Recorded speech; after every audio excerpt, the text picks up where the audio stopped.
Hi, welcome to my new series on yoga poses.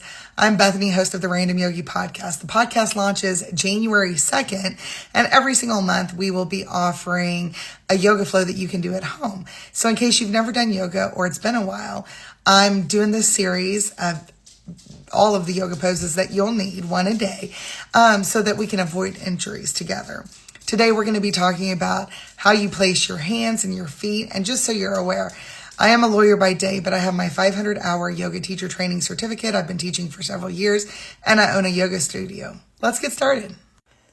So it matters how we place our hands and our feet, particularly our hands, because that's what protects our wrists. And so if you'll look at the diagram, we make sure the dark green pressure points are very firm on the mat.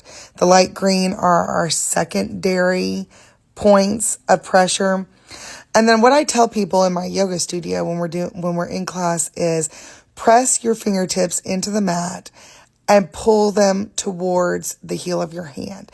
This creates a suction and lifts just a tiny bit the center of your palm, which creates Hasta Bandha, which is an energetic lock that protects your wrist. Also notice that in the picture, neither yogi is sinking into their shoulders. They're making sure to press through their shoulders, not allowing their torso to sink in between their shoulders. That protects your shoulders. I got this image off of Pinterest, and you'll hear often in yoga classes, and if you do our yoga flows from the Random Yogi podcast, to root through the four corners of your feet. And so you can see from this diagram what those four corners are. And it does much the same thing that the hand diagram does. It simply creates an energetic lock in your feet that protects your ankles. So anytime your hands or your feet are on your mat, you want to be sure you're creating these energetic locks to protect your ankles and your wrist.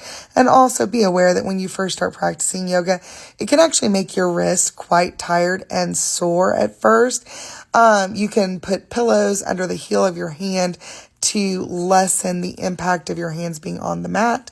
But I do promise you that over time, your wrist becomes more flexible and strong, and that doesn't hurt anymore.